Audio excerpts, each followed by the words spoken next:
आप सबको प्रभु यीशु मसीह के नाम से मेरा जय मसीह की।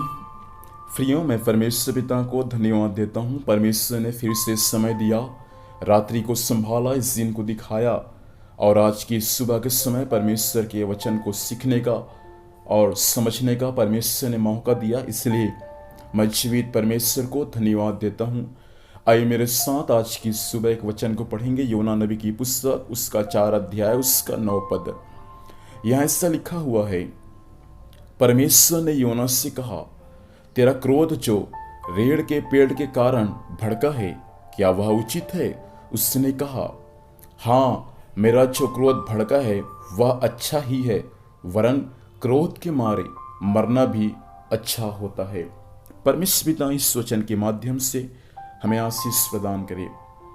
प्रियो, यहाँ पर योना के बारे में दिया गया है, अर्थात जब योना नीनवे नगर में परमेश्वर के वचन का प्रचार किया, परमेश्वर चाहता था कि नीनवे नगर को मैं नाश करूं, लेकिन योना जब परमेश्वर के वचन का प्रचार किया, वहां के लोगों ने परमेश्वर के वचन को सुनकर मन फिराया, नाश नहीं हुआ। लिखा है, राजा से लेकर दूध पीने वाले बच्चे, यहाँ तक कि जानवर, सब के सब उपवास किया और परमेश्वर का कोप शांत हो गया और वे लोग अपने कुमार्ग से फिरा और परमेश्वर ने अपना इच्छा बदल दिया और उस नगर का नाश नहीं किया। तब योना क्या किया, कुछ दूर पर एक छप्पर बना के वहां बैठा हुआ इस बात को देखने लगा कि परमेश्वर किस प्रकार से निनवे नगर को नाश करेगा। लेकिन परमेश्वर उस नगर को नाश नहीं किया। वचन में ऐसा लिखा हुआ है, परमेश्वर योना के लिए एक रेड़ का पेड़ उगाया और उस पेड़ का छाया योना के सिर पर पड़ा और योना का दुख दूर हो गया और योना उस पेड़ के कारण बहुत आनंदित हो गया। लेकिन अगले सुबह क्या हुआ, परमेश्वर उस पेड़ के पास में एक कीड़ा को भेजा और वे कीड़ा उस पेड़ को काटा और पेड़ क्या हो गया, सूख गया। परमेश्वर के वचन में ऐसा लिखा हुआ है, और परमेश्वर ने योना के लिए पूर्वाई लू हवा चलाया और जैसे योना उस धूप के कारण, जब उसका सिर पर वो धूप पड़ा, सूर्य का प्रकाश पड़ा, योना मूर्छित हो गया और योना परमेश्वर से मृत्यु को मांगा है। जीवित रहने से अच्छा होता कि मैं मर चाहता।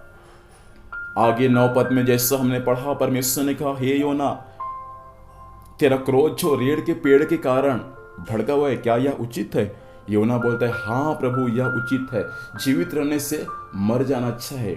ऐसा योना इसलिए बोला क्योंकि परमेश्वर उस नगर को नाश करना चाहता था। योना प्रचार किया और उस नगर को परमेश्वर नाश होने से बचा लिया। इसीलिए योना परमेश्वर पर क्रोध को जताया, अर्थात उस पेड़ पर अपना क्रोध को जताया। आगे परमेश्वर ने कहा योना को, हे योना, तूने उस पेड़ के लिए ना तो परिश्रम किया, ना तो उसको बढ़ाया। मैंने उसको बढ़ाया, मैंने उसको उगाया। एक ही रात में वह उगा और एक ही रात में वो नष्ट भी हो गया। क्या मैं उस पर तरस नहीं खाता? जैसा मैंने उस पेड़ पर तरस खाया, वैसा ही उस नगर में 1,20,000 से अधिक लोग उस नगर में रहते हैं, जो अपना दायां बायां हाथ का भेद भी नहीं जानते। क्या मैं उस पर तरस न खाऊं? हमारा परमेश्वर जो है प्रियो, वे तरस खाने वाला परमेश्वर है। जिस परमेश्वर ने नीनवे नगर पर तरस खाया, वहां के लोगों को नाश होने से बचा लिया, वैसा हम प्रार्थना करने वाले हो जाए इन दिनों में कि परमेश्वर हमारे भारत देश पर तरस खाए और यहाँ का एक भी आत्मा नाश न होने पाए। हर एक आत्मा अपने कुमार्ग से फिरकर यीशु मसीह के वचन पर विश्वास करके परमेश्वर में चलने पाए। ऐसा आपकी और मेरी प्रार्थना हो जाए। ऐसा प्रार्थना आप और मैं करेंगे, सचमुच परमेश्वर स्वर्ग से आपके लिए अद्भुत काम को प्रकट करेगा। आइए अपनी आंखों को बंद करें और हम परमेश्वर से प्रार्थना करें। सर्वशक्तिमान जीवित परमेश्वर पिता, हम आज वचन के अनुसार प्रभु अपने आप को आपके हाथों में सौंपते हैं।